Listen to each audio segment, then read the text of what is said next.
Chapter 26, Fateful Encounter. The day of the coronation of Licht von Habsburg has arrived. The crowds from across the nation who wanted to see the event before their eyes attended the coronation event in St. Michael's Church, waving the flag of the Austrian Empire and the symbol of the royal family. The new Emperor of Austria, along with his wife, the Empress, marched along the red carpet accompanied by the Imperial Guard in their full armory regalia. They entered the cathedral as the public cheered and clapped in support, all the while the national anthem was playing. Not long after they sat on their throne, Licht gave an address to the public. "Your Majesties, my fellow Austrians. I, Licht von Habsburg, have been chosen by God to lead you all into the greatness of the Austrian Empire," Licht declared. "To unite the empire and bring peace in the world. To make these dreams come true, I will do anything. No matter how difficult it is or how dangerous it may be, I shall do it. On this day, I pledge my loyalty to the empire, and to the people of Austria. I vow to keep our kingdom free from all harm, to protect it from all outside threats, to uphold the values of our nation, and to not let disgrace and dishonor to our kingdom," Licht vowed. The people in the church applauded after the emperor's speech. The Austrian anthem played again as the crowd in the church cheered. Among them was Alexander. "Amazing. So this is how the coronation looks. Right, brother?" Anna said excitedly. "Indeed," Alexander replied while clapping. One by one, each nation from Europa began presenting their gifts to the newly crowned Emperor of Austria. Alexander was the first one to get called to present his gift. Upon the call, the representative of the Ruthenian Empire, Alexander, and Anna marched down the red carpet in a dignified fashion. The Ruthenian flag was waving in the wind next to the Austrian flag. As he strode all the way to the altar, Alexander can't help but notice the inquisitive gaze of the people, murmuring there audibly such as, "That's the new emperor of Ruthenia? He's so young." Alexander didn't mind them talking about him at all. He's focused only on his destination, the altar, where the new king and queen sat on their throne. Alexander presented the gift to the emperor with his right hand, arm and chest slightly bowed. The gift was inside in an ornate gilded box, carried by Anna, his sister. Alexander opened the box with a key, and in it was the Fabergé egg.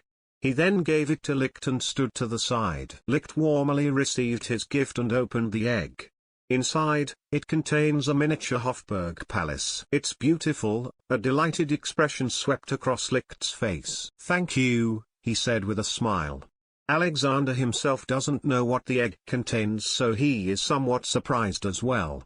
"I'm glad you like it, Your Majesty. Well, in your coronation, I shall present you the greatest gift Austria can offer," Licht declared. "I shall look forward to it." After a whole day of celebrations and festivities in the church, they finally head to the Hofburg Palace, where the reception is held. This time, Alexander is inside, sharing drinks and conversing with high-class nobility, delegates, and princes and princesses from foreign countries. But he's not the one who initiated the conversation but them. Alexander was utterly magnificent. He caused heads to turn. Men respected him absolutely. Women were infatuated with him and stared at him in a daze. He was tall and handsome, with a captivating smile. He was the center of attention among the princesses, who were vying for his affection. Truth be told, he didn't expect that the figure of Alexander would attract such attention, making him embarrassed, but he carried on. Of all the women he had chatted with, none of them goes by the name of Sophie, his future partner. There's a word that she attended the coronation and is probably around. He did his best to find her, but to no avail. This took him quite some time. Anna is complaining about why he is not by her side. He surrendered Anna to Roland's care while he finds Sophie. He has to find her. He must. It is his royal duty as the new emperor. Without a queen, there will be a problem in succession, as the law forbids women from inheriting the throne. A threat to his life is present so long as the Black Hand exists. So, he must give the people and the high-ranking officials of the Ruthenian Empire insurance as a way to ease their worries. The current symphony of the song finished, and those who were dancing in the center of the hall stepped back from their partners and bowed. Alexander was sipping wine along the edges, clapping while his eyes darted around the girls in fine dresses, hoping that one of them would be the Princess of Bavaria. Yet for another 30 minutes, he still hasn't found her. He went outside the palace to get some fresh air and relax after succumbing to a lot of attention he was getting from the nobilities and royalties. He walked around in a daze, meandering through the mazes of the palace's garden as a thought struck him in the head. Could it be that she didn't attend? If that is the case, then that would be a problem. The reason why he took an 1,800-kilometer journey is to meet her. If she's not around, then this trip would be considered wasted from a strategic standpoint. He walked and walked until he reached the inner courtyard of the palace. He sat down on a bench and stared at the blanket of stars in the night sky. He sighed in frustration. Strangely, from his position, he heard a rustling sound not far from him. He turned his head and saw a silhouette in a black dress sitting on the ground. Who could that be? He said to himself as he stood up to investigate. As he walked closer, he could see the figure. It was a girl, sitting on the grass drawing on a canvas. Her back is turned towards him so Alexander couldn't see her face. What is a girl doing here alone in the courtyard? He asked himself inwardly. One step forward, a twig snapped under his feet. The girl jolted, stopping her hand from making any movements as her head slowly turned toward him. Alexander stared at her in the moonlight, mesmerized by her beauty. Her golden hair hung in waves down to her waist and to the ground. Her skin was pale and flawless, veined marble. Her eyes were deep blue like sapphires. Her face was oval, with a tiny soft nose and rosy lips. She was beautiful beyond words. Alexander was stunned as he looked at her. His heart beating faster than normal, confounding him. He placed his hand on his chest and felt his heart throbbing faster, beating relentlessly against his chest. The girl was surely making him feel so strange. Could it be that the original Alexander is influencing him again? His voice was stuck in his throat, standing in front of her like a petrified statue. Alexander, no. Thomas is fighting the influence over his emotion, trying to break free from the chains affecting him. His mind was victorious, snapping him back to his senses and regaining control over his body. The girl sat on the ground, dressed in a dark evening gown. Could it be that she's one of the guests? As if to break the silence, the girl dropped her paintbrush and looked him in the eyes, her face partly covered by the canvas. "Who are you?" she asked startlingly in Deutsch as her body shivered nervously. But instead of giving her an appropriate answer, he returned the question. "Who are you? What are you doing out here all alone?" Alexander asked as he studied her surroundings. There are painting materials and paper canvas around her. "I'm just someone who came here to draw the night sky," she answered. She then dropped the brush and stood up, not knowing what to do in this situation. I must go before someone catches me here or worse.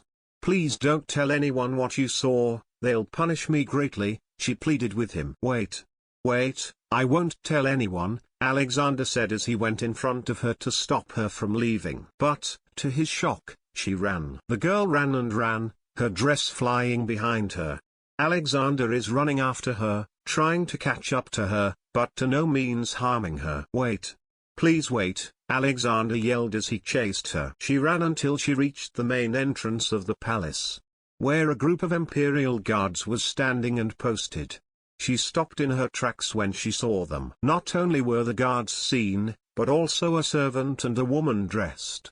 Their heads turned left and right, seemingly looking for someone. And when the girl dressed in a white dress saw the black-dressed girl, which was the girl Alexander was chasing, she called for her. "Sister? There you are. We're looking for you," she called as the servant and the guards were attracted by the unfolding scene and went alongside her. Alexander finally caught up, panting lightly. He noticed a slow congregation of Imperial guards around them. "Sophie, we've been looking for you. Where have you been?" the girl who called her sister asked worriedly, checking her from head to toe. She noticed her hand stained with colors. "Are you drawing again?" Sophie looked down, her silence gave them an answer. Abruptly, Roland also comes to the scene and saw his boss around the forming crowd. "Sire, are you all right?" he asked upon his arrival. Alexander smiled genuinely. "I'm fine, Roland. I'm fine." He turned his head towards the girl he was chasing and watched as another girl, who seemed to be her sister, chides her. "I told you to stay inside and don't go out. What if something happens to you?" She trailed off, finally noticing Alexander's presence. "Wait. Are you with him?" Sophie glanced at Alexander, then turned back to her sister. She shook her head. "Geez, we're going inside, Sophie. Father is waiting for us." Alexander's brows raised. "Wait, did you just call her Sophie?" The girl's sister nodded her head confusedly. "Sophie? A princess from the Bavaria kingdom?" Alexander followed up with another question. Yes, who might you be?" The girl's sister paused at the realization. "Wait, are you the Imperial Prince of Ruthenia Empire?" "Imperial Prince?" Sophie jolted at that revelation as her head turned to face him. "Isn't she the one you're looking for, sire?" Roland added. Alexander nodded in affirmation as his gaze flickered to Sophie. The odd girl she saw in the courtyard painting on a canvas. The girl he chased all the way here. Is she the one Alexander's father arranged for him to marry? If that's the case, he found her. Creator's thoughts. Sorry I'm just diamond. Sorry I'm just diamond. Bonus chapter. Chapter 27, Fledgling Relationship Part 1. In one of the private rooms of the Hofburg Palace. "Father, Sophie stuttered as she tries to formulate her excuse, her face flushed red with shame. She's in a very awkward situation right now. She's sitting with her sister who is brushing her back with a hand. Across her was the Imperial Prince of the Ruthenia Empire, Alexander Romanov, who watched them in silence. Her father is also present and looking at her with a disappointed look. "Sophie, why did you sneak out of the palace?" Her father scolded her. "And you even brought along the trash painting materials of yours. Did you secretly bring it along with you when we left? Didn't I tell you that you're forbidden to paint?" Sophie just nodded her head, not daring to argue with her father. She felt very dizzy right now, and this situation is just adding on the top of it. "Father, that's enough." Sophie's sister, Louis, stood up and blocked her father from lashing out at her. "Who gave you permission to speak? Didn't I also tell you to keep an eye on her because we are expecting to meet his Imperial Prince? Now that His Highness saw her perform things that are unbefitting of a princess, what do you think will happen?" He argued as he gritted his teeth and returned his gaze back to Sophie. "You're so useless." Upon saying those words, tears escaped from Sophie's eyes and streamed down her face. At this moment, Alexander knew he couldn't stand idly. He has to step in. "With all due respect, Royal Highness, I think it's a bit harsh of you to say things like that to your own daughter." Alexander's words caught the attention of Sophie's father and he turned his gaze to him. When her father faced Alexander, he suddenly dropped his cold demeanor and talked to him politely. "I'm sorry, Your Highness. I'm just scolding my daughter after she's done something so disgraceful." "Disgraceful? At what for painting?" Alexander asked in confusion, his tone demanding an answer but soft enough so that it won't offend him. "No, it's for having the Imperial Prince of Ruthenia Empire see her like that." "But I don't have a problem with it," Alexander said.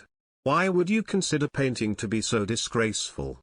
So much that you have to tell her she's useless?" Alexander sighed, unbelieved that such trivial matters would lead to the harshest of words a father can give to his daughter. "Can you give us some room, please? I want to talk with Sophie." Sophie's father hesitated for a moment, then silently walked out of the room, her sister walking alongside him, leaving the two alone. Alexander turned to Sophie, who was clutching tightly to her dress, her face staring down and sniffling. He then walked towards her. "Here," Alexander offered a handkerchief. Sophie slowly turned her head and met his gaze, her blue eyes shining with tears. "Thank you." Sophie took the handkerchief and wiped her tears. She then looked back down again, not daring to look at him, especially in her current state. "I don't speak Ruthenia too much, so please forgive me if I make a mistake." "It's okay, we can with a language we are both comfortable with. How about English?" "English is fine." Alexander sighed and sat back in his seat. He picked up the canvas Sophie used to draw. He got it from Roland, whom he ordered to get it for him from where Sophie dropped and left it. Seeing that Alexander is perusing her painting, Sophie tried to stop him. "You mustn't," but it was too late as Alexander saw the entire drawing. Alexander looked at her with a blank face. His gaze was staring right at her. "Your Highness," Sophie called. "I'm sorry. I shouldn't have." "You're good," Alexander said in a soft voice, looking at the painting in his hand. "Your drawing is amazing." Sophie felt herself going redder as Alexander complimented her work. It was the first time she had ever gotten praise from a boy, and let alone a prince of a country. Thank you," she said, with an awkward smile. She looked down and stared at her lap. "Why are you so shy?" Alexander asked in a gentle voice. "I saw you in the courtyard. Your face was not like this. The first time I saw your face, it was lively and vibrant. A girl who loves what she's doing." Sophie's gaze fell down, her lips curled into a frown and her hands are starting to tremble. "Lively and vibrant?" she asked in a whisper. "You noticed it, huh?" She trailed off. She knew that her father didn't like her passion. He wants her to become a lady, which means he wants her to be well-mannered, quiet, decent, and elegant. He wanted her to be a lady that would suit the prince he told her she was going to marry, which is the man in front of her. It was her only purpose after all. But she is different. She's just a girl who loves to paint and draw. A girl who even wished that she hadn't been born in nobility so that she can do whatever the things she like.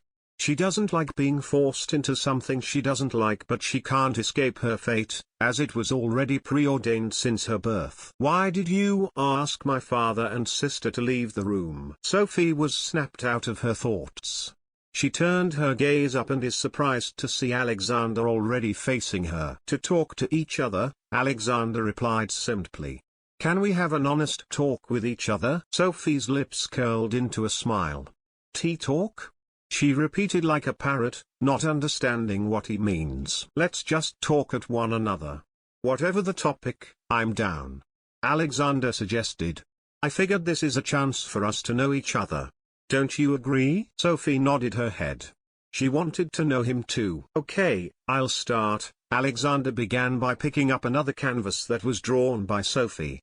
The drawing is about two lovely Pardalotus punctatus snuggling together. The wholesomeness and beauty of the drawing made him smile. It was professionally drawn, something out of passion. "I like this drawing the most," Alexander shared. "It's very lovely. Did you draw it by yourself while you were in the courtyard earlier?" Sophie nodded in reply. "Yes, I haven't done coloring it, but I'm glad you liked it, Your Highness," she said, beaming with happiness. His words made her gradually feel comfortable around him. "I would love to try." Sophie is taken aback by Alexander's words. She has never expected he would say those words. "Do you perhaps know how to draw, Your Highness?" "Please call me by my name," Alexander said, giving her a warm smile. "Call me Alexander." Hearing his name left her feeling lightheaded and she blushed. Sophie. They chuckled at each other. Alexander then picked a blank canvas and a pencil and started copying Sophie's bird artwork. Sophie watched from her side as Alexander's hand flitted across the canvas. Curious, she stood and walked over to his side to have a better view of his drawing. There, she saw something unexpected. Alexander's drawing was superb, intricate, and detailed. His hands were steady and firm but delicate and soft. He just started seconds ago and now he's closer to finishing it. Sophie watched in awe of his drawing. She couldn't help but admire the beauty of his drawing, so much that she let out a gasp inadvertently. Alexander didn't mind her closely watching him. 3 minutes later, he finished the product. He handed the canvas to Sophie, who then remarked, "So cute. You're so talented." She was surprised. Who knew a prince would be so good at drawing? "You think? I still have a lot more to go," Alexander humbly said. Drawing has never been hard for him. After all, in his past life, it's been his work as an engineer. He loves to draw on A3 paper with schematics and diagrams. "Why don't you try it too? I'll watch." Alexander handed him a blank canvas. Really? Right now?" "Yes. It's difficult to draw with someone watching, or to be more exact, it's terribly embarrassing," Sophie mumbled, covering her reddened face with a white canvas. I'm not going to laugh. I promise. I'll be very silent. Just give it a try, Alexander said in a reassuring tone. Okay. Sophie then nervously sat down in front of a blank canvas and picked a pencil. She then started sketching the outline of the bird, and within 5 minutes, she finished her own drawing. Alexander leaned over and looked at her drawing. Then, he giggled. Seeing him do that, Sophie pouted. You said you're not gonna laugh. I'm not laughing. It's just cute. See cute? Sophie stuttered bashfully. You drew it from a different angle as compared to my drawing. It's very unique. Alexander commented. Sophie's ears turned red. Stop calling it cute. Sorry, I just find it endearing to see you draw with a livelier expression. Huh? Sophie's heart fluttered when she heard his comment. When I was watching you draw, I see a person who is passionate, a person who loves what she's doing. Sophie's cheeks turned brighter as she kept on listening to Alexander talk. Her eyes are staring down at her lap, trying to hide her blush. We're pretty much the same, aren't we? The air around them instantly turned solemn as Alexander changed the topic. Sophie looked up at him and noticed his somber eyes. I was born from a royal family of Romanov. I'm the only boy of the 5 children.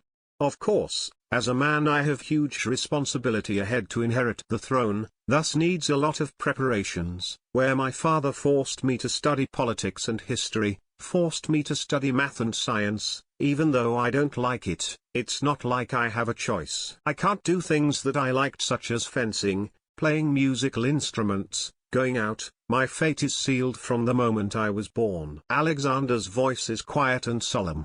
Sophie could feel his sadness and also his bitterness. She can relate to his situation. To lighten up the mood, Alexander shared a funny story. There was a time when I sneak out of the palace. I was 15 years old back then. It was night and I entered an establishment for adults. I gambled, drank wine, have fun with the ladies, it was fun.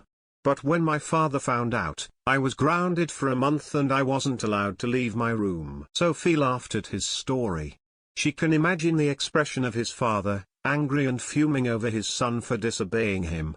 It was the first time she openly let her laugh sincerely, sharing what she feels inside. I have a lot of embarrassing stories I wish to share with you, but when I do, you'll probably see me in a new light. That's right, something like Alexander bringing girls into the palace. We're pretty much the same, Sophie. We didn't choose this life, God did. As much as we want to escape our responsibility, we can't simply do so. Our life has been set, like we are supposed to marry each other even though we don't want to. Sophie's pupils dilated when the topic of marriage was brought up. I'm not going to force you to marry me, Sophie, Alexander said genuinely. I will respect your decision. If you don't like the idea of arranged marriage, I can just talk to your father and call it off. It's not like we're bound to do what we're told, right? Sophie brought her hands together, silently pondering the outcome of her decision if she were to make one. At first, she didn't like the idea of marrying someone she doesn't love. But after spending a brief time together alone, it changed. Alexander was the first person to like her hobby. He is kind and never called her out for doing what she likes to do. He is not like others who would force her to do what they want. Instead, he tries to encourage her to do what she likes to do, and that is admirable to her. Well, you don't have to rush your decision. Alexander broke her train of thoughts. The night is still young, how about we join the others? Eh? What do you mean? Alexander stood and walked over in front of her. He held out his hand. May I have this dance? I never knew Alexander's behavior and backstory could help me develop a relationship with Sophie, Thomas commented inwardly. Creator's thoughts. Sorry, I'm just diamond. Sorry, I'm just diamond. Okay, this was a long one. Probably 7 chapters left to go for conclusion of Volume 1. Volume basically a slice of life of Princess Alexander, world background, and relationship. Volume 2 would be more on technological development, so expect some technical terms that will make you stop reading the story momentarily to search the jargon on Google. I'm just saying this to let you know. I'll try to explain it as simple as possible because there are a lot of technologies I would be introducing in this story. Some of them are complex, so I'm looking forward to see your reaction. Like the story? Toss me a power stone. Chapter 28, Fledgling Relationship Part 2. The music played beautifully throughout the dance hall, which hummed with the chatter of people. The atmosphere was alive with the excitement of the nobles as they gathered for the ball. Among them was Anastasia. Her eyes flitted around everyone, locating a person whom she holds dear. Her brother, Alexander. It's been an hour since they parted and left her in Roland's care, but she's keen to find the whereabouts of her brother, who promised to dance with her after taking care of, he quoted, important job. She searched for him for over 20 minutes now, but her search became harder as more people flocked in to enjoy the magnificent night. Disappointed, Anna's gaze flickered to Roland, who's been following her since Alexander left her. He is his brother's chief of security. If anyone knows his whereabouts, it's him. So she asked, Roland, do you know where my brother has gone? Roland shook his head apologetically. Your Highness, I'm sorry I can't tell you that. Roland knew the answer, but he has an order from Alexander not to say anything. Anna frowned, getting worried as time passes by, but a sudden distraction caught her attention. A new array of pairs took to the center of the hall while there was a brief intermission of the orchestra. In the middle, she finally found what she was looking for. It was his brother, and next to him was a woman she had never seen before. The woman was tall and beautiful, with long golden hair that cascaded down her back like a waterfall. She wore a fitting, floor-length black gown that accentuated her hourglass figure, with also a slit that underlined her long legs. The two of them stood in front of the crowd in an intimate embrace. People were so captivated by the pair that they couldn't seem to take their eyes off of them. Brother, she exclaimed excitedly and dropped the arm of Roland before running toward the dance floor. Alexander stiffened as he heard a familiar voice calling his name. He swiveled his head, his eyes widening at the sight of his younger sister. He immediately signaled Roland, who was in a daze, to catch her before she can reach him. Roland ran swiftly toward Anna and caught her by the arm. Confused, Anna questioned Roland. Why, let me go. Your Highness, please behave yourself. His Imperial Majesty has asked me to take you away from the dance hall. Why? Anna demanded. Her sudden rise of tone caused the eyes of the people around her to fall on her. Your Highness. Okay, Roland, I'll take it from here. Alexander stepped in to prevent the commotion from going out of hand. Anna, give me 5 minutes and I swear you'll be my next dance partner, Alexander pleaded while holding her shoulders. Since it was her dear brother asking, Anna ceased resisting and allowed Roland to lead her away from the dance hall. Fine. Alexander sighed in relief and hurried back to his dance partner. Phew, I apologize for leaving you so suddenly.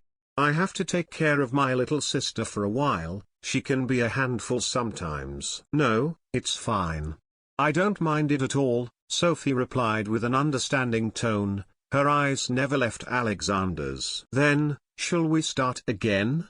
Alexander asked formally as he held out his hand. It has been a while since I last danced. So do forgive me in advance for my clumsiness, Sophie murmured and took his offered hand. Alexander smiled dashingly and perhaps saw too much confidence within his smile. You'll be fine. No one will notice a misstep if you are with me. Alexander glanced around the hall briefly. There were a lot of eyes. Inwardly, Thomas began downloading necessary information about dancing. Luckily, Alexander has a lot of experience and he dances very well. If he just follows it, he would be just fine. The next symphony began, and the two of them began their dance. Alexander took the lead, his arm held around her waist firmly. Sophie got slightly nervous, but her heart calmed down when she pressed her free hand to his shoulder. She followed his lead. Their feet stepped lightly across the smooth and marble floor. Sophie's dress twirled while Alexander's suit swished. Alexander pulled her closer to him. Their bodies pressed against each other. Sophie's heart hammered in her chest as she felt the sensation of his touch on her skin.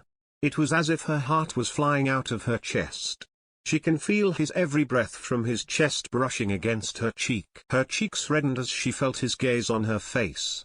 She kept her head low to hide her burning cheeks. The eyes of the crowds were on them as Alexander managed to attract them with his remarkable dance steps. Though it was not the reason why they are the center of attraction. It was their position.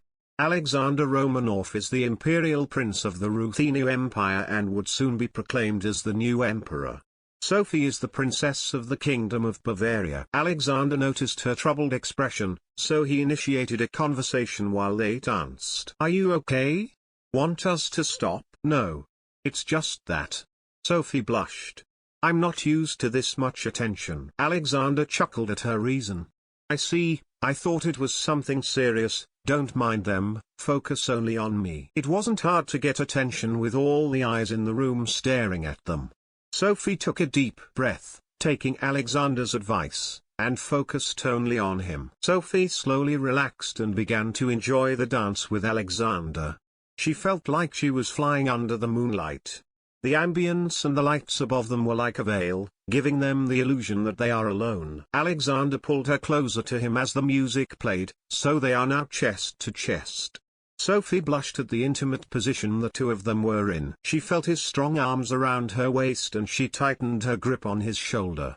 She tilted her head upward and her eyes met with his. Alexander stared at Sophie. Her eyes sparkled like sapphires.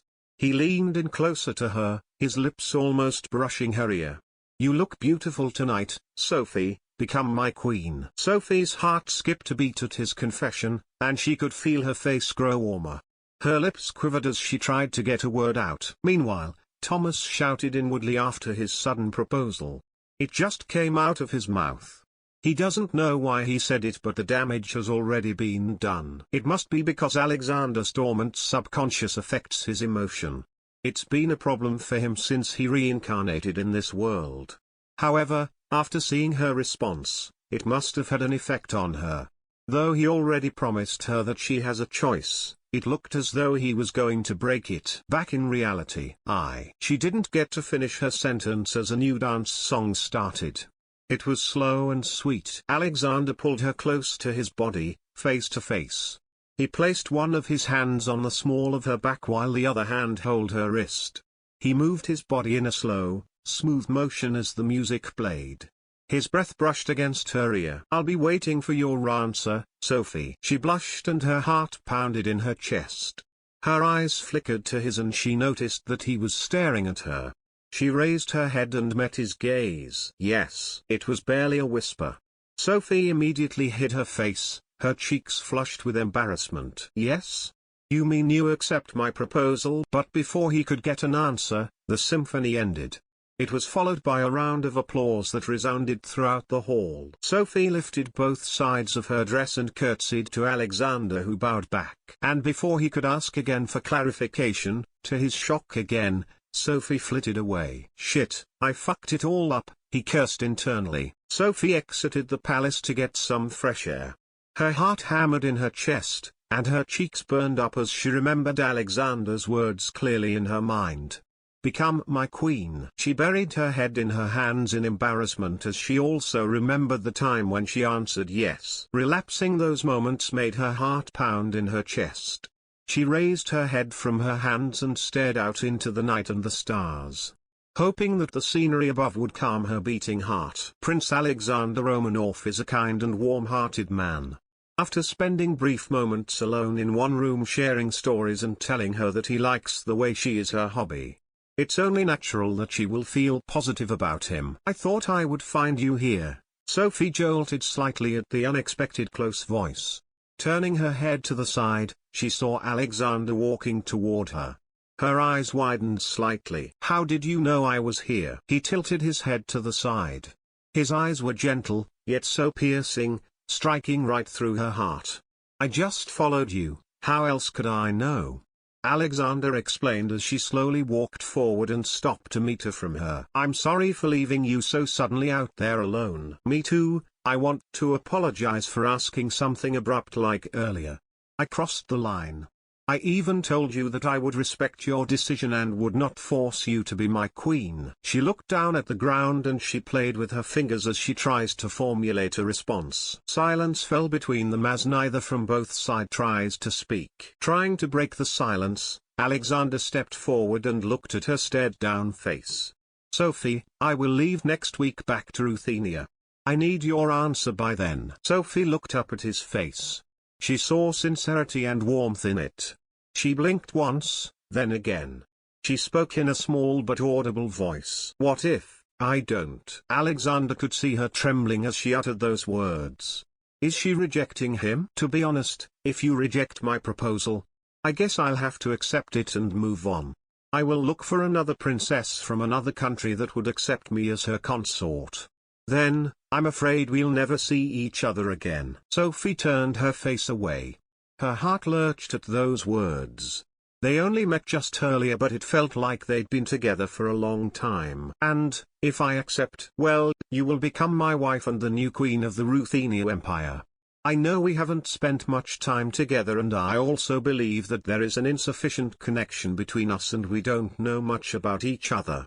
But I know one thing." "Yes?" Alexander looked at her straight in the eyes and spoke in a steady voice.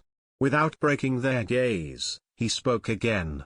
"I like you, Sophie." After all the talk of him, swearing that he will not fall in love with a political tool, Thomas felt betrayed. But what he just said right now came from his heart. He doesn't understand himself anymore. Everything contradicts what was established. His rational mind against unpredictable emotions. He underestimated everything. Objectively speaking, Thomas felt a spark when they spent their time together earlier, drawing birds, and telling her his story. It all felt genuine. "My childhood," Sophie uttered. "Childhood?" Alexander cocked his head to the side. Sophie continued, "During my childhood, I was always drawing. No matter what my royal tutor taught me, I tuned out the lessons and spent my time drawing. Even in my father's office, I was supposed to be listening to my father speak, but I paid attention to the way the light fell on my father across from me and sketched a quick picture of what I saw." Sophie continued narrating. "I dreamed of giving up my position as an aristocrat, getting an apprenticeship, and living independently in the city. But it was only a dream I would never realize. I don't know if I'm strong enough to go through with it. I'm sure that I would have failed anyway. So, even being able to draw on some occasion like earlier in the courtyard, is all I can do." Sophie's tears streamed down her cheek as Alexander listened to her story with interest. "I'm sorry, for always crying like this," she said apologetically as she wiped her tears with the back of her hand. "You're the first person I opened myself up to. I'm not someone who is good at expressing my feelings. Oh silly me, I thought I had moved on, but I promise I'll give it up soon enough." "Give it up soon?" Alexander scowled as he saw the dedication to pursuing art. Based on her words alone, she's implying that she doesn't want to be part of the aristocracy that will hinder her from doing her passion for painting. So does it mean she'll reject him? Just in case, Alexander prepared his heart for her next word. "So, I'll try my hardest to become a suitable wife for you," Sophie declared. Creator's thoughts. Sorry I'm just diamond. Sorry I'm just diamond. Okay, this was a long chapter, sorry in advance. I don't want to splice it because I believe it will only slow the story, considering that I only upload one chapter per day. But I want to conclude this volume fast, so I might upload another chapter within this day and hurry up to introducing new texts. That's all. Thank you for reading up to this part. Chapter 29, Sealed Agreement. Alexander was just stunned upon hearing the last part of her speech. It took him a few seconds to recover from her words. No, honestly, he doesn't know how he is supposed to react in this situation. Should he be happy? Surprise? None come to mind, leaving him completely speechless. He only stared at her for a few seconds, processing what she just said. Trying her hardest to become his suitable wife means that she accepted the proposal. He now understood what she was conveying, making him smile. "I'm honored." Alexander placed his hand on his chest. "I shall also do my best to become a suitable husband to you. Together, we will become the new father and mother of the Ruthenia Empire." Sophie smiled at that. Thank you. Then the mood became silent once more as both of them doesn't know how things should move on next. It went awkward that they only stared at one another for a few minutes, probably reminiscing about the decisions they made. Alexander was the first one to break through the silence as an idea struck his mind. Your childhood story is pretty much similar to mine. I also have things that I want to pursue. What is it? Though people already labeled me like being a Alexander felt a lump in his throat as he is going to share a fragment of his embarrassing past. Playboy, for example. Saying that, Alexander winced in anticipation. Surely, Sophie would react to that. But to his surprise, Sophie inquired about something unexpected. What's a Playboy? Alexander blinked twice. She doesn't know what a Playboy means? How could she? Oh, probably because of her sheltered life as an aristocrat. If that was the case, then there's no way for her to know the trends outside her bubble. He has never been this lucky before. It's a good thing that she doesn't understand what it means, and it's best to keep it that way to preserve his reputation and dignity as an imperial prince. It's okay, it doesn't matter anyway, Alexander averted and continued. Well, the thing is, you shared your childhood story with me.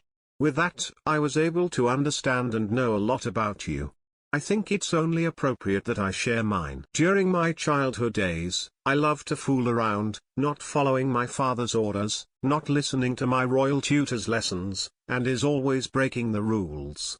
I found it endearing that both of us share a lot of commonalities. But in terms of passion, that's where our similarities diverged. You love drawing and painting while I love building things. You may not know about this, but I'm an excellent engineer. Engineer? Sophie repeated, isn't that a profession? Yes, I found myself fond of it when I learned about it in books. Especially the ones that are among us, yet found ourselves unable to understand the inner workings of it. Such as how electricity produces light, how the cars move, how an aircraft flies, how tall buildings were built, and a lot more. I envision myself to create wonderful things that will transform the world as we know it today. He paused and stared at the moon shining brightly in the night sky. Something like sending a man to the moon. It's a dream that I wish to fulfill before I die. In the past, that dream was fulfilled thanks to his space program. He just thought it would sound cool to Sophie if she were to hear that. But the expectation is damned. Sending a man to the moon? Is that even possible? Sophie cocked her to the side, quizzically. Of course, Alexander answered confidently. In the past, we humans didn't believe that men can fly in the sky. But after centuries, we finally created a machine that allows us to fly. It may seem impossible now, but in the coming decades, it'll be possible. Though the idea came out of nowhere, Alexander is confident that he'll be able to create a rocket that will allow him to send a man to the moon. It's possible, he'll just have to develop new technologies first using pre-World War II technology. He already has a plan for what he will introduce and work his way up. Once he's back to Ruthenia, he'll begin working on his plan along with his newly elected government. I am looking forward to seeing it, Sophie said, smiling upon hearing about his ambitious goal. So, shall we return back to the palace? I am certain that they are looking for us, especially my sister. Alexander chuckled. I agree, Sophie nodded. Let's go ahead then. She turned and walked away, only to stop after a few steps as she noticed Alexander was walking by her side, like how a couple would do. She didn't mind it at all, thinking that it was only normal that they return to the palace together after the proposal. They walked back to the palace in silence. Both of them were deep in thought about what happened tonight. When Sophie finally agreed of marrying Alexander, they only need to announce it to her father, the King of Bavaria. As they neared the palace, Alexander was met with familiar figures standing by the palace's entrance. It was Roland and Anna. Brother, where did you go? I was looking for. She trailed off as she saw a girl by her side. It was the same woman whom her brother danced with. Yet before she could ask about her identity, Alexander greeted her. Hello Anna, you've been waiting for me, right? How about I fulfill my promise to you? Instead of being happy from his brother realized her wish, Anna pressed his brother by asking questions. Who is she? Anna asked while looking at Sophie. Alexander gulped a mouthful of saliva before answering her question. Her name is Sophie, Princess of Bavaria, and the future Queen of Ruthenia Empire. Upon introduction, Sophie kneeled down to Anna's level and smiled warmly.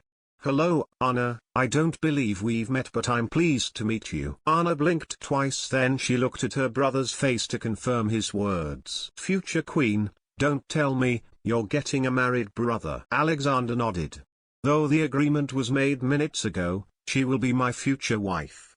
Now we are on our way to the King of Bavaria to announce it. But first, I'll have to uphold my promise to you. So why don't we head inside and dance? Alexander said as he offered his hand. Anna only stared at him, her arm crossed to her chest.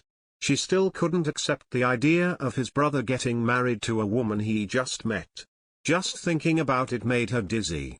They went to Austria because the new king's crown ceremony. Not to wait. Anna realized something. So is this what his brother refers to as important matters? Anna shook her head. I'm not in a mood to dance tonight, brother. It's been a long day, and I'm tired. Alexander's brows creased at her unexpected response. Why? Because you lied to me, brother. You didn't tell me that the important matter you're talking to is her, she said, pointing at Sophie. Who is she anyway? Princess of Bavaria?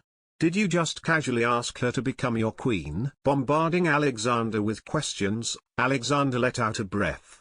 So is this the reason why she's mad, huh? Sorry, I didn't explain it to you clearly. I'm sorry for not telling you everything. I'll tell it right now. Princess Sophie is the woman our father arranged for me to marry. Both parties agreed, and she happened to attend the crown ceremony of King Licht. So I went here to look for her and asked if she's willing to go through our marriage. Alexander glanced at Sophie after explaining the events to Anna. Isn't that right, Sophie? Sophie nodded in affirmation. Yes, your brother indeed has asked me if I can become his queen, and I accepted. I apologize if this hurt you in some way, your highness. So that was it, huh? Anna uttered, convinced by their explanation. Fine, I'm sorry if I acted rashly, brother. She began twiddling her fingers, her cheeks flushed. I'll take back my words, please dance with me. Is everything settled now? Alexander chuckled softly upon seeing his little sister's bashful face. Well, it's not like you have a choice, right, brother? It's the duty of the Imperial prince after all. Mother taught me about the roles and responsibilities of the royal family. Being a princess, I am also expecting that I will be wed to the prince of another country. Alexander and Sophie scowled. They were just talking about being forced into marriage earlier. To see that Anna is already open to the idea of the royal marriage is something that saddened both of them. Being part of the royal family has left you no choice but to fulfill your duty. Now that she also mentioned their mother, Alexander remembered the ongoing investigation of their death. There was no progress and he was getting impatient. Once he returns back to Ruthenia, he'll address this issue right away. Alexander grabbed Anna's arm affectionately. Let's go inside. Before entering the palace, Alexander glanced over his shoulder. Sophie, I'll be going first.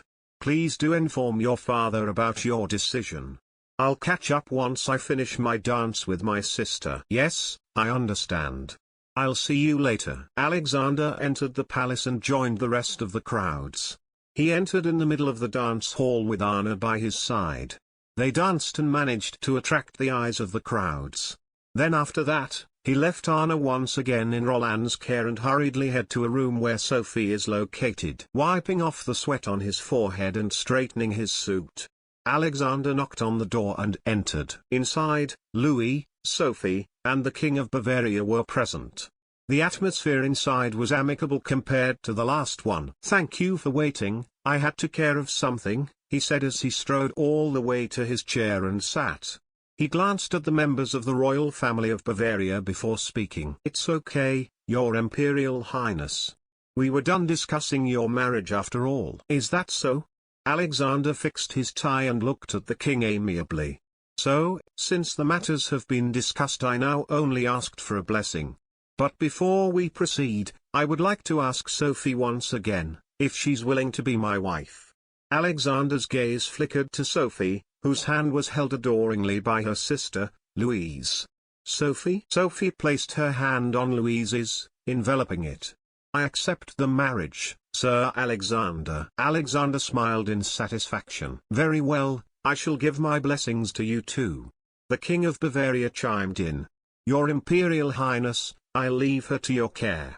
Don't worry, sir, I'll take care of her, Alexander assured. So, we were discussing developing your relationship with one another. Louise joined the conversation. I know this is political marriage, but you two must create an everlasting bond that will mutually benefit one another's relationship. Alexander nodded his head, liking the idea. Of course, I'm aware of such, so what do you have in mind? My sister will live with you in the Ruthenia. Which means, she'll be going with you when you return to your country. Okay, that's fine by me. We'll leave in a week. Sophie, please spend your time with your family before we depart. Sophie gazes down somberly. The idea of leaving her family in a week and spending the rest of her life in a foreign country whose culture, language, and customs are different from Deutschland, is heartbreaking. Seeing that, Alexander waved his hand. Don't worry, Sophie, you can still see them of course, and they can visit you in Ruthenia. I apologize if I made it sound like you're parting ways with each other. See, His Imperial Highness told us that we can visit you there. So don't be sad now, okay? Louise comforted her sister. Why yes, Sophie uttered weakly. Concluding the meeting, Alexander successfully fulfilled one of his roles. To find a queen. There are only two remaining. Produce an heir and gain territory. Fulfilling all the three would make him the best emperor of the Ruthenia Empire. He would see about that. Creator's thoughts. Sorry I'm just diamond. Oh my god, I was wondering why the new chapter wasn't uploaded and found out that it was set in 3 AM. I don't remember it setting it in that time, so MBMBFRFRNGLNGL. Chapter 30, Epilogue. A promise made and a mysterious dream. 1 week later. In his hotel room, Alexander was getting ready for their departure. Anna was bathing while he was taking care of their luggage. Roland, as always, is on guard, watching over them in case something dark would happen. Can you pass me my uniform there, Roland? Roland bowed as he carried out the prince's order. He grabbed the uniform and handed it to Alexander. Alexander nodded in thanks and began folding it. Normally, it would be the servant's job to take care of their belongings, but he didn't bring any as he believes he can do it by himself, especially from taking care of his things. They'll be leaving in a few minutes. The car is ready, parked just right outside of the hotel. The security division already cleared the path and arranged everything rationally according to their needs. Since this is the last day of their trip to Vienna, it's also the time when Sophie is going along with them back to Ruthenia. They'll be meeting them in Vienna Central Station, where their train is on standby. Alexander looked at his wristwatch. There's only 1 hour left. He hailed at Anna, who was still washing in the bathroom. Anna, faster, we're going to be late. I know, I'm almost finished, Anna replied back as she turned off the faucet. She stepped out of the bathroom, her body wrapped in a towel.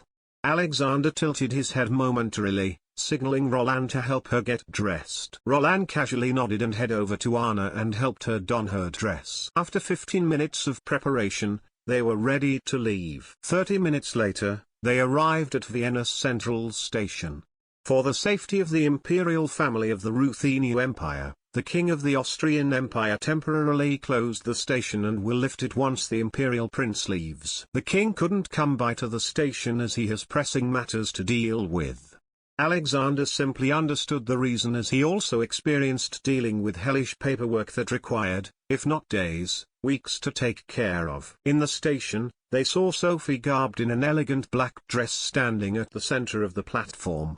To her right, Louise can be seen with a bright smile on her face, and to her left, their father, the King of Bavaria. Sauntering towards them, Alexander bowed his head slightly, greeting them formally. I apologize for making you wait. Anna has taken a lot of time in the bath earlier, so, ow. Alexander winced, feeling a sharp pinch on his arm. He looked down and saw Anna with a piercing look. She probably got mad at his remarks. It's okay, we just got here anyways, Sophie answered, easing his worries. I see. Alexander rubbed the part of his arm where Anna pinched him. In that case, may I assume that you three have said goodbyes to one another? Alexander glanced at the three, watching as their expression fell somber. Yes, please take care of my daughter, the King of Bavaria said. If you do anything bad or hurt my sister, I'll make sure you pay for it, Louise threatened. Louise, who do you think you're talking to? The king reprimanded her behavior, to which Alexander didn't pay no heed. It's okay, your highness, I don't mind at all. Alexander's eyes flickered to Louise. Don't worry, I'll take care of your sister, I promise you that. Louise managed to calm down after hearing what the prince said. She then bowed and gave him a courteous nod. I'll be looking forward to it. The king's gaze softened as he witnessed Louise. Take care of her, Alexander, he spoke in a firm tone. She's not just the daughter of an empire's royal family, but my dear daughter. You must take good care of her. The prince nodded and waved. I know, I've accepted this marriage with Sophie, I'm aware of my responsibilities, he reassured. The king nodded, and with that, they parted ways. Alexander signaled to the Imperial guards of the Ruthenia Empire to take the bags and everything to the train. Sophie waved at her family, as the three of them boarded the train. On the train, Roland was on guard in his usual routine, making rounds to each car, making sure that there'll be no mishaps. Fortunately, there weren't any suspicious elements around. The security division has done a good job in making sure that there are no bombs or any unwanted devices planted on the train. The train whistled and began moving. Sophie glanced out of the window and saw her family waving at her, smiling. She smiled back at them. I'll miss everyone, she whispered to herself as the train moved faster. Since it'll take 2 days to get back to Ruthenia, Alexander passes the time by simply having a conversation with Sophie and Anna. At night, Alexander jumped down to his bed, pulled the bed sheet, and lay down. As his consciousness drifts away, Alexander slowly falls to slumber. Moments later, something mysterious occurred in his sleep. He opened his eyes and saw a different scenery. It wasn't the luxurious interior of the train, rather it was an interior of something closely familiar to him. His eyes widened after a thorough sweep around the room. He's in a personal office with a size way too big for just one man. Floor-to-ceiling windows with a view of the New York skyline and a huge neat modern dark wood desk laid with paperwork.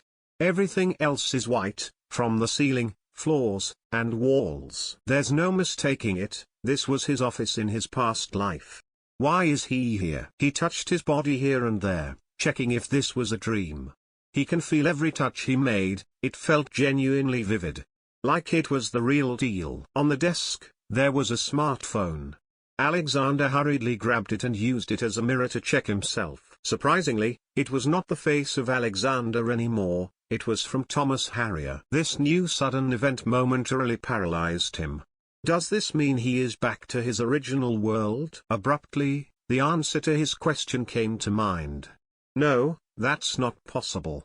From the crash alone, there was simply no way for any human being to survive that fall. This leads him to question, what is this place? Confused by his new circumstances, a voice rang inside the office. So you're the Thomas Harrier, huh? Thomas jolted at the unexpected voice. It sounded familiar. He turned around and saw the figure of Alexander Romanov. Thomas reflexively took a step back, taken aback by Alexander's sudden appearance. It's perfectly normal to feel confused. After all this, I don't think there'll be any rational people would remain sane, Alexander said casually, walking over towards the window slowly. What is happening? Why am I here? Thomas demanded, his eyes fixed on Alexander. Isn't it obvious? I'm the real Alexander Romanov. I know that, but how is this possible? Alexander didn't answer. Instead he peered through the window. He was mesmerized by the sight of the modern skyscrapers, the brightly lit night, and the height of the building he was in. Impressive. So this is what the future looks like, huh? It's a shame that I never get to be born here. Answer my damn question. Alexander paused and turned around. This might come as a surprise to you. You're actually just dreaming. I'm just dreaming? Thomas repeated the man's words. Is he making fun of him? This is the place you created, hidden in your memories, and the place that often appears in most of your daily life. As for your question as to who I am, I'm what you call the dormant consciousness, the one that is affecting your personality and behavior. Though there is really nothing I can do about it, that's the basic. He flippantly explained. Thomas sighed, beginning to understand the predicament he was in. So if this is the real Alexander and is alive in this pseudo-world, can he perhaps ask him some questions? May I ask you some questions? Go ahead. How did I end up in your body after I died from a car accident? It's by chance actually, Alexander began. When our convoy was attacked, I was knocked out of the cold. I was taken to the hospital but it was too late. It appears that I suffered from an internal brain hemorrhage, an injury I learned from your knowledge by the way, which caused me my death. Of course, I was young and yearned for long life, so I prayed to the Almighty, hoping that he could somehow save me from my fate. And it was answered. However, there was a catch. I cannot return to my body but it can be occupied by another soul, and that's where you came in. Listening to his somewhat ridiculous story, Thomas couldn't help but laugh contemptuously. So, you're telling me that God transferred my soul to your body? Yes. Now you're getting it. This doesn't make any sense. To a man like you, it wouldn't make sense. Especially when you are obsessed with reality and facts. You don't even believe that there is a higher being. Thomas remained silent. I know all about you, Thomas. I've been inside your mind. I must say, you're quite a genius fellow. You know a lot of things about science and engineering. You own a corporation of the highest net worth and yet live a humble life. Your achievements are astounding. This is why I was grateful that you were the one to succeed in my body. I was thankful because you created a cure for my dear Anna's disease. I'm still at lost here, Alexander. Let's say you made a deal with this supreme being, what did you get in return? What do you mean? You can't return to your body, right? Where does that leave you? Alexander looked down, his expression gloomy. There's none.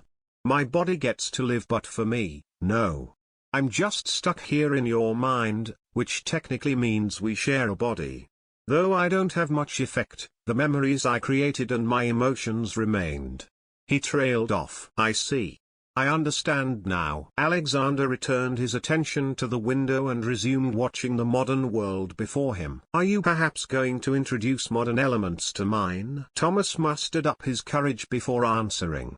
It's the only way I see Ruthenia from increasing its economy. I must say, your father left a huge pile of mess that I had to implement immediate reforms. Alexander chuckled.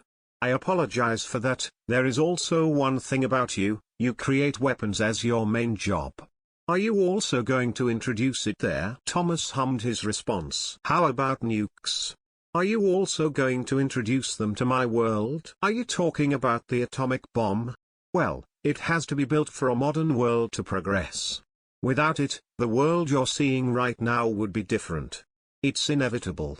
Even if I didn't reincarnate in your body, somebody will invent it. Is that so? Well, I pretty much don't much care anyway. It's your life, after all. But I do have a favor to ask you if you don't mind. I considered this new life of mine as a second chance. So I'll do whatever you ask with the best of my ability. My favor is just simple. I want you to take care of my family and find out who killed my father and mother. Understood? I will do my best, thank you.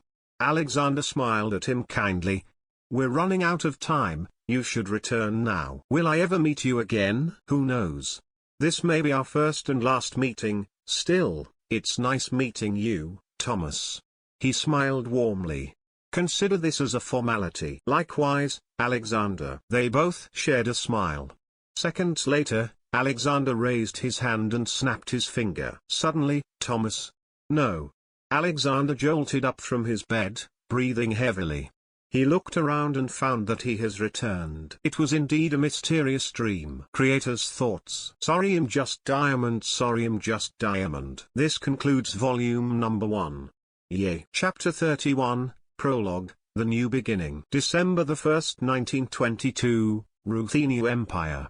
In St. Petersburg, The beginning of the winter season has begun over the country. Alexander stood behind the window, watching as the chilling winds whipped the snowflakes around, congealing the ground of the palace. His office is protected by a gentle flame burning in the fireplace. In the warmth of that shelter, Alexander was holding a pen, playing it in his hand. It spun fluidly in his hand, as a thought came into mind. Its beginning. The first day of December is the important day for the whole Ruthenian Empire, as the newly elected officials took office in the Imperial Council he created to appease the mass. He is scheduled to make a speech, officially recognizing a new legislative branch of the Ruthenia's government, whose function is to introduce new reforms in pursuit of the betterment of the populace. A knock on the door reverberated inside his room. He casually glanced over his shoulder and saw Roland. "Sir, the car is ready," Roland announced. "Very well." Alexander grabbed his black trench coat hanging on his chair and put it on as he leaves. He pushed open the door and walked outside. The guards were waiting for him as he walked down the imposing stairs from the palace's second floor. As Alexander stepped onto the ground, the guards fell into a formation and quietly escorted him to the car. The guards opened the door for him, and Alexander sat down on the leather seat. The car gently drove to the appointed place, while Alexander closed his eyes, daydreamed, and hoped what he had done in the last 4 months will have a good outcome. Alexander stood behind the podium. Behind him was a throne for a king.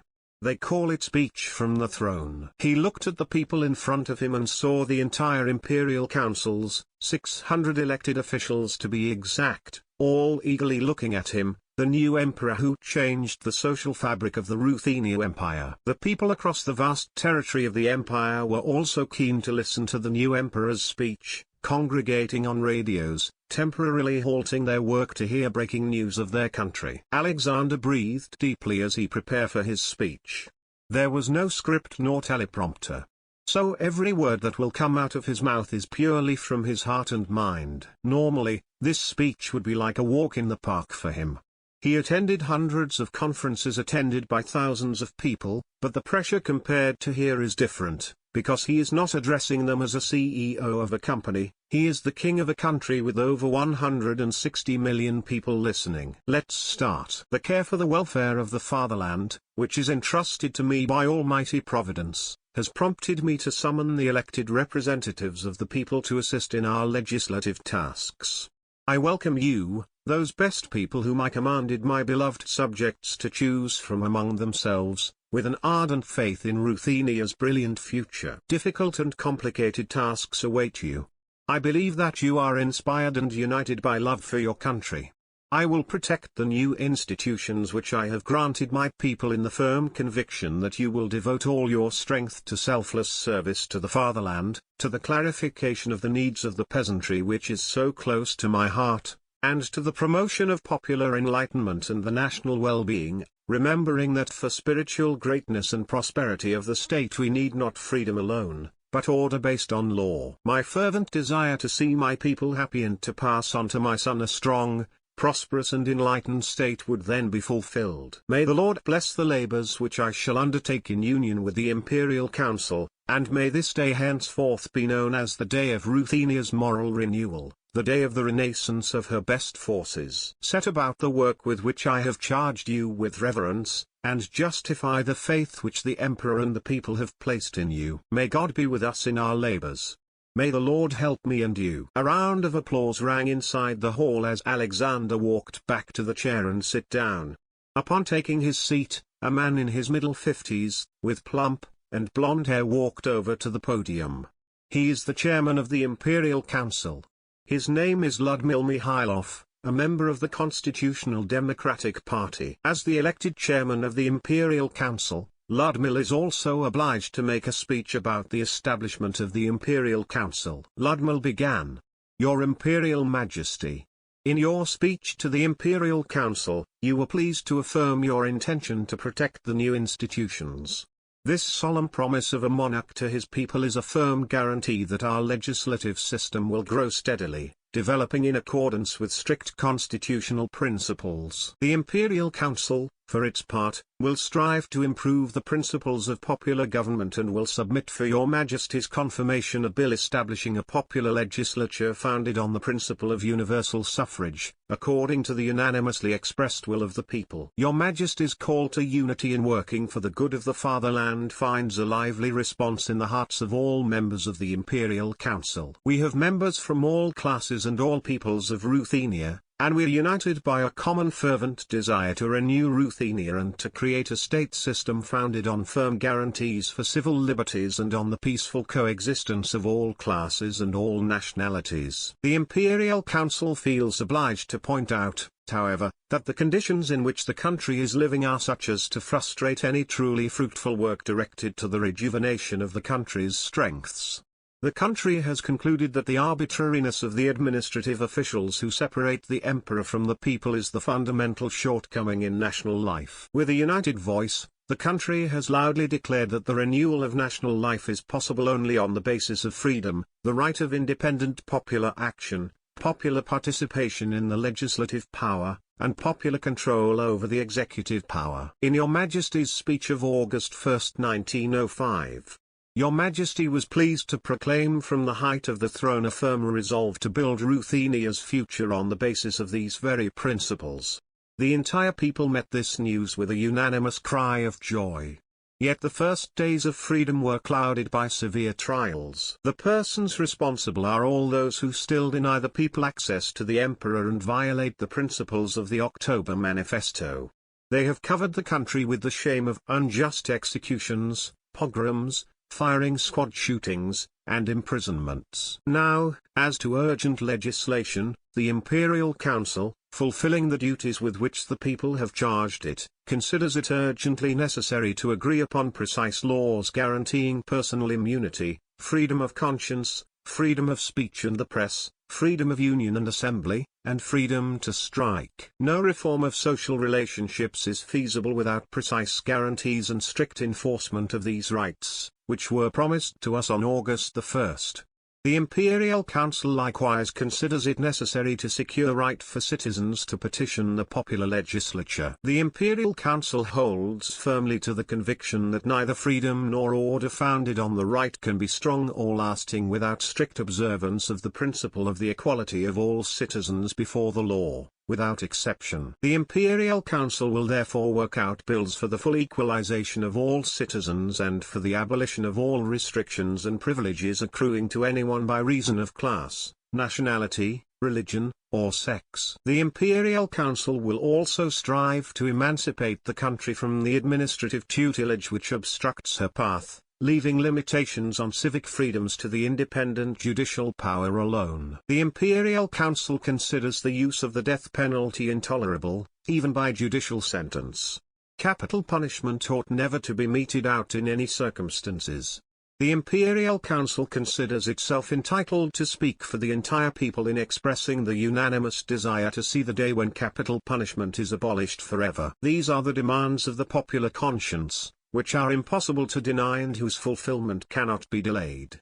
Sire, the Imperial Council awaits from you a full political amnesty as a first guarantee of the mutual understanding and mutual agreement between the Emperor and the people. At the end of the speech, Alexander closed his eyes, deeply contemplating something.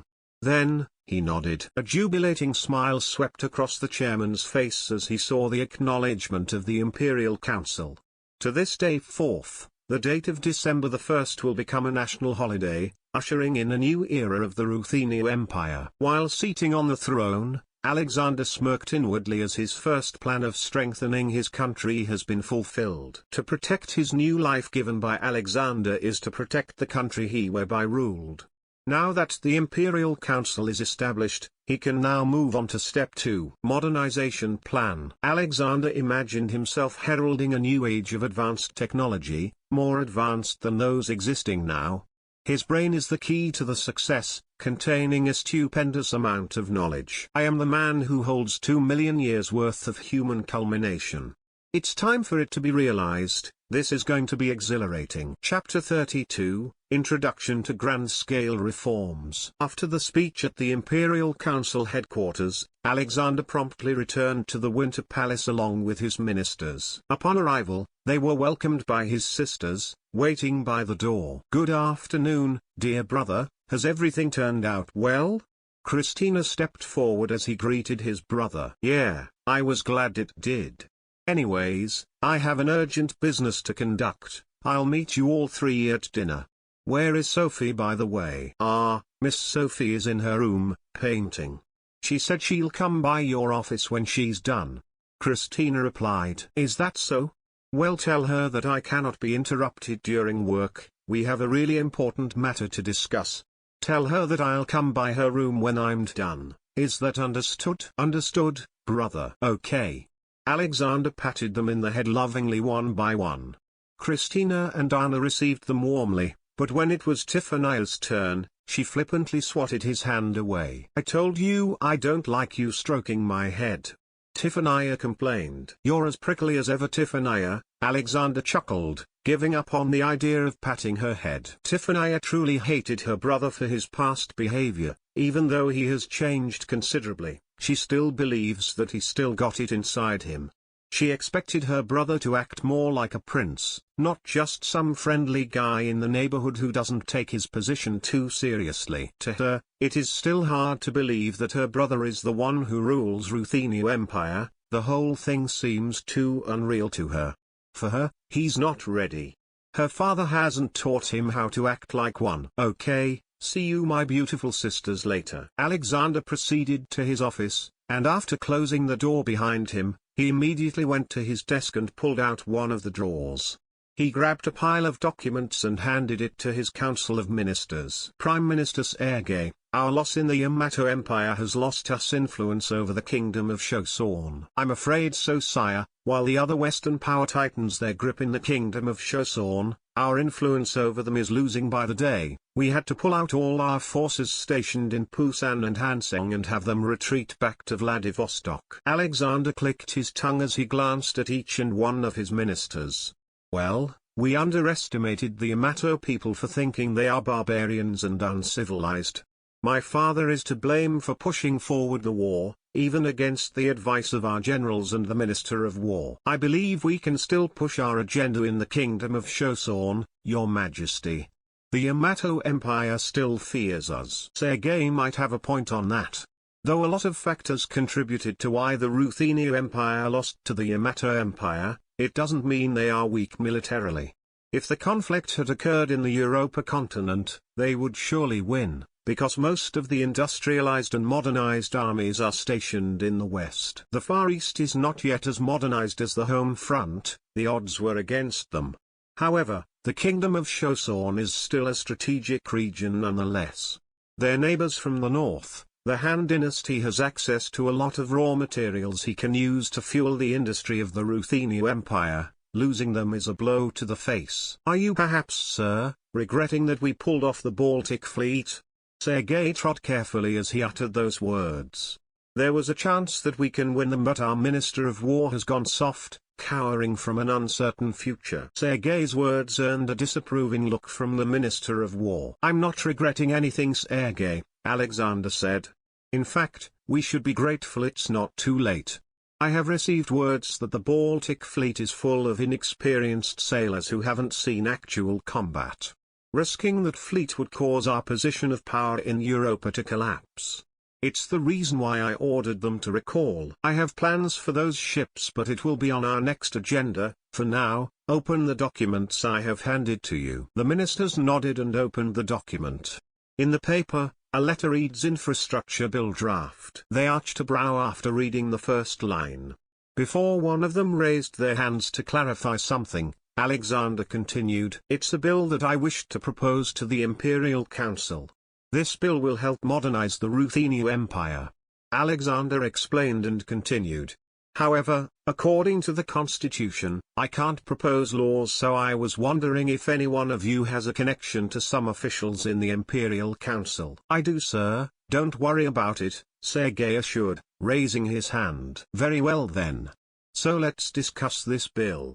I will explain the bill. If you have questions, please keep them to yourself. I'll answer once I conclude my presentation. The ministers nodded. The bill was composed of 700 pages. Alexander started explaining to them about the bill. Since it's long, let me summarize it for you. The infrastructure bill's purpose is to modernize Ruthenia's infrastructure nationwide through a series of construction projects. Fixing and rehabilitating roads, bridges, and railways, constructing new roads, bridges, railways, and its necessary facilities for facilitation, fixing and rehabilitating ports and developing adequate port facilities, and constructing and improving water supply, electric power, and oil supply.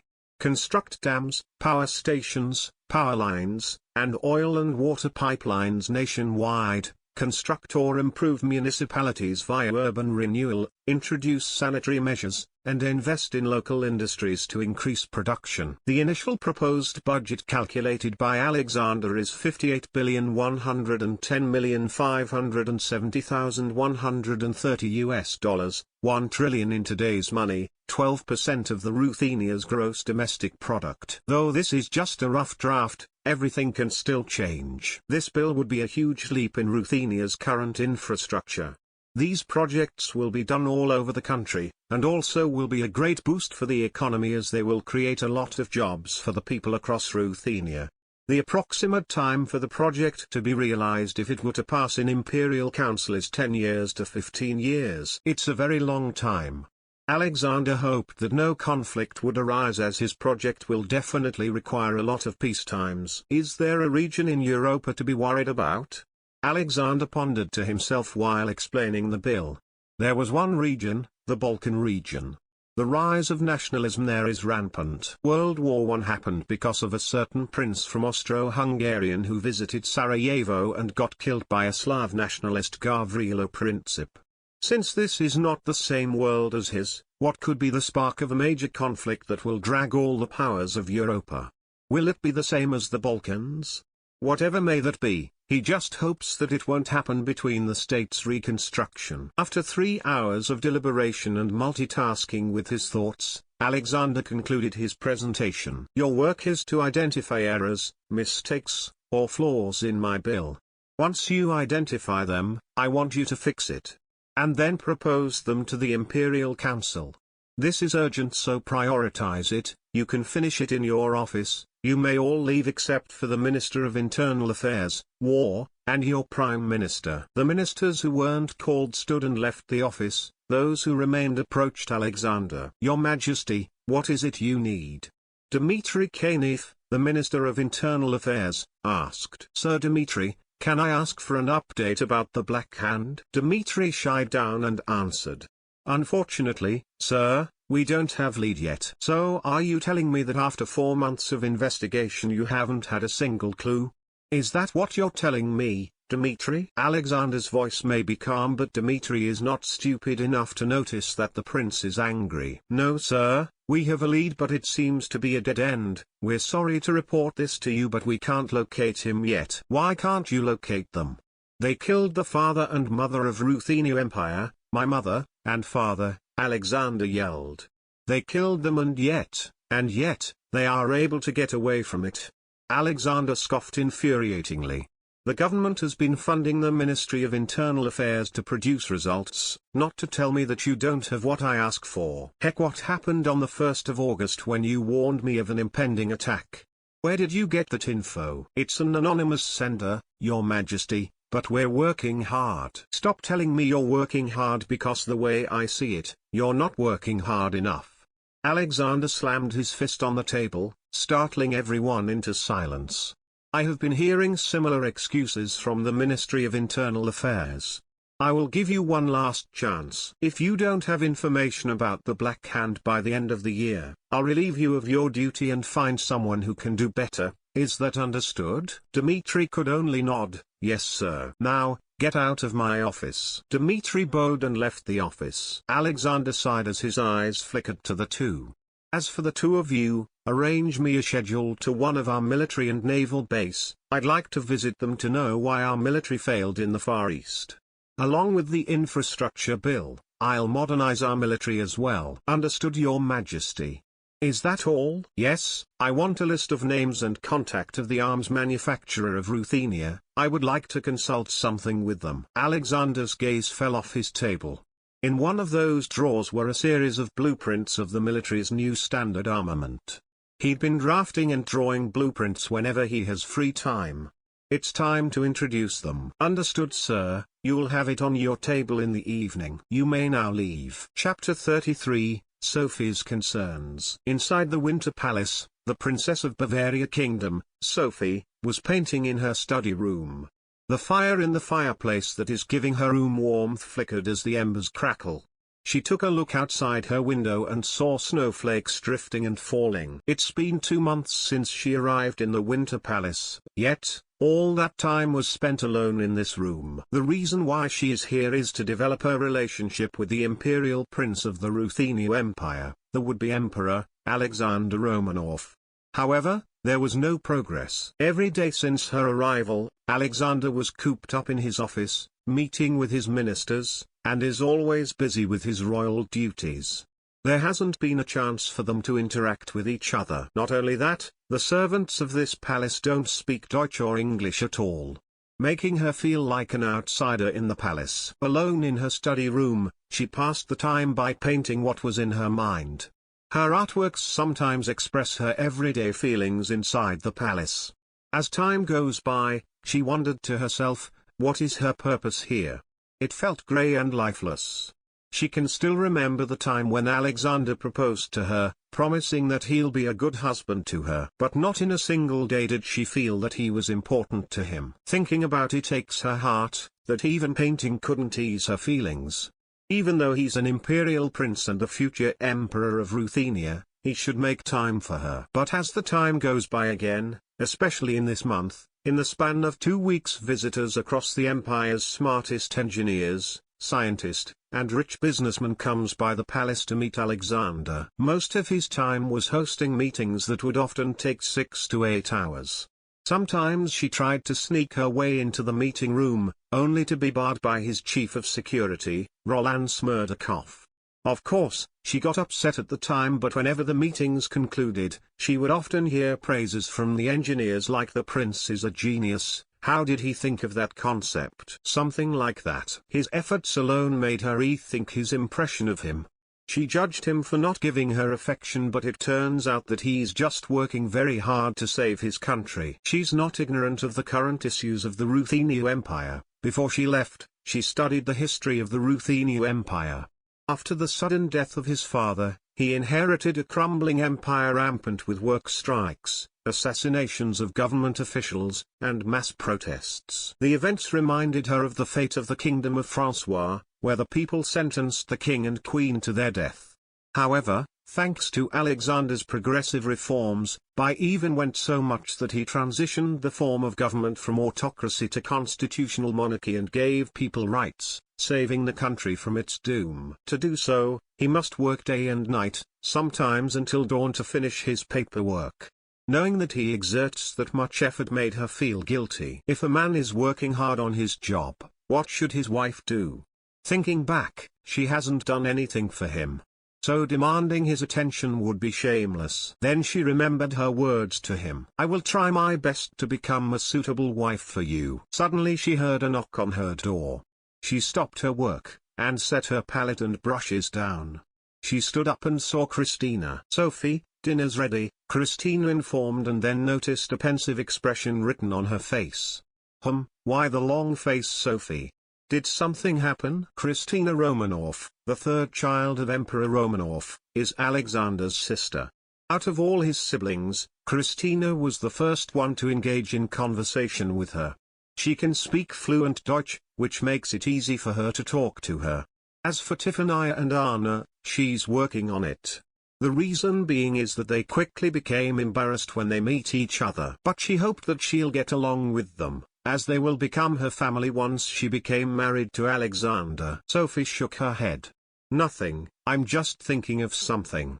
Is Alexander going to join us?" Christina looked down as she shook her head. "Dear brother is still at the meeting with the CEO of the Tupolev Aeronautics and the Tula Arms plant. He said we should have dinner without him. Oh. Sophie's face became even more solemn. I feel you too, Sophie. Prior to our father's death, he became like that. Slave to his work, but I can't blame him, he's the next king of Ruthenian Empire. He carries a heavy burden on his shoulder and is working tirelessly to make it better. I see. A melancholic smile appeared on her face. Christina, can we talk for a bit? Sophie sat on the bed, gesturing for Christina to sit next to her. Okay, excuse me, Christina said, taking her seat next to her. Sophie got down to business. We know about Alexander, right? He's always working like there was no tomorrow, and whenever there was a chance for us to talk, he would just raise his hand and tell us that he doesn't have time or he was busy. I was wondering if he's eating at the right time or taking good care of himself, she said, looking at her lap. Christina listened and nodded. You're right, Sophie, I understand that you're worried about him, but you have to understand that he's doing the best he can. I know you two are to become the new king and queen of the Ruthenian Empire, but think of it this way, if dear brother won't work hard, there will be no empire to rule. Still, sometimes he takes it too far that I too am worried about his health. Sophie could only nod at her words. Christina sighed. He's not like that before. Suddenly, Sophie got excited. Is that so? Christina, can you tell me about him? Her eyes were lit up with excitement like a child that was offered candy. Well, you might not like it and your impression of him might change. Eh? She placed a hand on her lips as she tilted her head to the side, quizzically. She remembered last time when Alexander told her a funny story about him sneaking out of the palace. She finds it funny. Whatever the content of the story, this is her chance to know more about Alexander. Don't worry, I can take it. You said it, don't blame me later, Christina said and began telling her Alexander's story. Well, before he became an adult, Alexander was not the person you're seeing right now. He loves to laze around, lie on the bed, not attend his private lesson with the royal tutor, and sometimes he would sneak out of the palace and bring girls along with him from who knows where. He's very rebellious. Christina paused and then asked, why are you laughing, Sophie? It's just that, if I don't see Alexander as a lazy bum, I'll be shocked, Sophie giggled. Everything that Alexander is showing right now contradicts his past self. I know, right? Anyways, back to the story. Those carefree days of him ended when our father and mother got killed by a terrorist. The mood suddenly plummeted, but Christina continued the story. He was injured badly from the attack and fortunately he survived. From that day, he changed. He became a workaholic and suddenly had knowledge about a miracle medicine that saved Anna's life. Eh? He created medicine for Anna? Yes, you know tuberculosis, right? Sophie nodded. It's an incurable disease, a death sentence. But when Alexander created a medicine called strep thingy, Anna's health improved dramatically. Oh, I didn't know Alexander can do that. I thought he was an only engineer, though that was what he said. Engineer, did he say that to you? Sophie nodded. How is that possible? Alexander's grades in mathematics are at an all-time low, but he's good at language, Christina gasped inwardly. My dear brother became mysterious after he woke up from his coma, so, did your impression of him change? No, not at all, Sophie said, honestly. In fact, I find it lovely. Everyone has its flaw and mystery, right? Christine could only chuckle. Thank you for sharing a story about him. I appreciate it. I see him in a new light now. It's fine, so what would you do? It's obvious, I'll visit him in his office, as his wife. Chapter 34, A Spark. It was 9 o'clock in the evening. Sophie visited Alexander's office. Just as she got there, two gentleman-looking middle-aged men exited his office with joyous expressions written on their faces. It seemed like the meeting ended amicably. Of course, she didn't come empty-handed. In her hand was a tray that holds 2 cups of hot chocolate with marshmallows. Roland was also there, but he didn't bar her this time. Sophie stood next to the door of his office and saw 5 chalkboards filled with complex mathematical equations, schematics, and technical drawings that could make her head spin if she tries to understand them. Alexander was wiping off one of the chalkboards.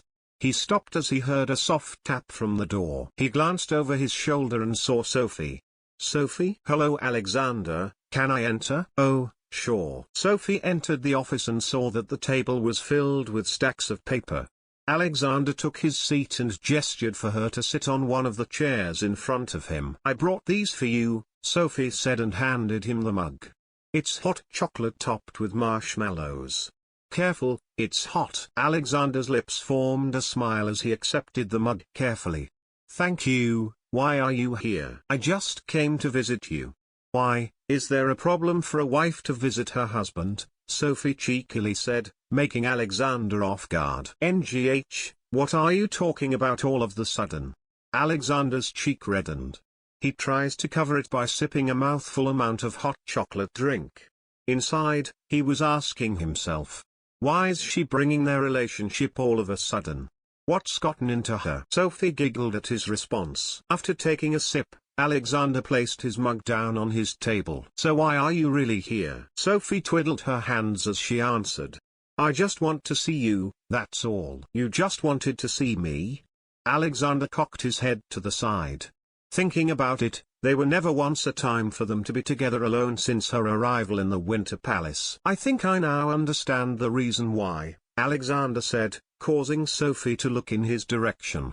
It's about us, right? Sophie remained silent. The date is December 20th, 1922. She arrived in Winter Palace in September. During those times they rarely interacted with one another. Alexander was busy drawing up plans. But he promised her that he'll give her time and attention and be a suitable husband for him, even though it was political. He stood up from his seat, walked around his table, then sat across from her. I'm sorry, Alexander said. I'm sorry that I'm not able to give you the time. I'm sorry I'm not able to be with you all the time. I'm sorry if I made you feel lonely and dejected, Alexander said.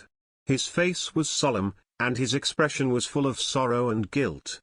I even thought that I made a mistake when I agreed to this marriage. But I'm thankful that you're here, at least today, I can make up for it. The building of his face, she realized how solemn and serious he is. No, I should be the one apologizing. I didn't realize how tiring your work can be, that you have to work every day with minimal rest. Alexander slightly smiled. It was still not enough reason for him to completely ignore her for the past 2 months. He failed as a man. He made her feel alone even though he promised she'll make comfortable in his palace. What are you working on? Sophie asked as she glanced around the room, changing the topic. It's for the military. Alexander stood and walked to one of the chalkboards. I haven't had a name for it, but this is an assault rifle that the Tula representative will be making. It's my design. On the chalkboards, the schematics he drew in it were the AR-15, AK-47, and FN-FAL. Sophie followed him and checked the drawing herself. I don't know what it is, but the drawing is simply amazing. Did you draw it yourself? Of course, it's my drawing, Alexander answered. I drew it to the finest detail so the arms manufacturer could easily understand. Then what about this drawing? It's a new type of aircraft called a helicopter. The Tupolev Aeronautics are the ones who will be creating the prototype. Alexander explained. Helicopter, she gasped as she looked closely at the schematics of the Huey helicopter. It was filled with mathematical equations that she can't fathom. Their lines are also different. They are lines that cut in the middle, some are thick and thin, they are arrows at both ends of the line, and it has numbers on top of it. She had never seen this before. Alexander, who was watching her awed face, decided to intervene. It's called alphabet of lines, if you're wondering. It's what the engineers used in technical drawings for designing machines, houses, buildings, etc. It's the universal language for engineers. Really? That's amazing. I never knew engineers use different types of lines in their designs, so every line drawn here has different meanings, right? Alexander nodded. Yes, just like in art, you also have a set of rules to follow in drawing them too. You're right, but this one is making my head spin. I can't even understand what it's trying to say. Alexander chuckled. It's only normal for her to feel that way. I'm not just trying to design military hardware, I also have plans on creating new appliances or even innovating those existing ones. Sophie could only chuckle a response. Her brain simply can't follow Alexander's. Gazing into one of those drawings made her realize that he is not just an ordinary prince. He's really not lying about him telling her that he's an excellent engineer. Sophie grabbed unused chalk from the chalk box and asked Alexander, "Can I try?" Alexander blinked. It was the same word he said to Sophie when they were alone at the Hofburg Palace. Does she mean to copy his design and try to draw it herself? I don't see a problem with it. Then, I'll start now. Sophie headed to the unused chalkboard and began drawing. Alexander stood behind her and observed her drawing. From the beginning she just traced the outline, even though she believed that her drawing would be awful because this was her first time drawing it. Sophie was able to draw it in the end. Alexander clapped his hands. "Nice," he complimented. "Thank you. Can I try more?" "Fine by me." They spent their time drawing things whatever came to mind.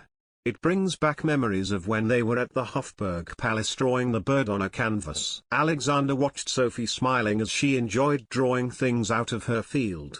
It was endearing. Her bright face made him let out a sigh of admiration.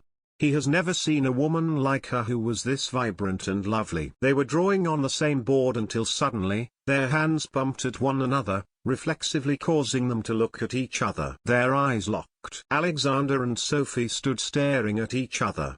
It was so quiet in his office. They could only hear the crackling of the fire beside them. Alexander was the one who broke the silence by quietly saying, "Sophie." Sophie's face reddened. She felt her heart thumping. "Yes, I don't know how to say this." After a pause, "Can I tell you something?" They say the winter season in Ruthenia Empire is cold, very cold. But for some reason his entire body was hot, his heart beating fast like he just finished a 100-meter dash, and his face slowly turning red. "Yes, Sophie, I like you." The silence returned as if the entire world stopped turning. Sophie stood frozen, her face was filled with disbelief and shock, and after a long while, she answered back, I like you too, Alexander." Her eyes are filled with longing and love. He had never seen that look before. It makes him want to grab her and kiss her right there on her tempting lips. Alexander took a step closer to her until they are face to face. But right there, he stopped, seemingly unable to move forward as he saw her eyes trembling, but in the end, she closed her eyes and protruded her lips to meet his. Alexander leaned in and captured her lips in his. Their lips intertwined in a kiss as soft as silk. Sophie felt her body warm and tingly. She couldn't believe this is happening. Alexander was kissing her, she kissed him back, and it was perfect. Chapter 35, In High Spirit. Alexander woke up in his bed with a wide goofy grin on his face. He lightly jumped out of his bed while humming a melodic tune as he prepared for another day. Dressing in his formal daily attire, Alexander strode all the way to the dining hall of the palace as he reminisced what happened yesterday when he kissed Sophie on the lips. Alexander couldn't keep the goofy grin off his face all the way to the dining hall. When he came to the door, he swung it wide open and announced, "Good morning everyone." His siblings, who were already in their seats, got startled at their brother's sudden arrival and high voice. "You seemed to be in a good mood today, brother." Christina was the first one to notice. Alexander grinned. "What are you talking about, dear sister? I've been always like this, remember?" He walked towards her and briefly caressed her pristine silver hair. Then he leaned over and kissed her on the face. His unexpected action was met by a slap from Christina, whose face turned beet red. "NGH, what are you doing all of a sudden, brother?" "Scumbag."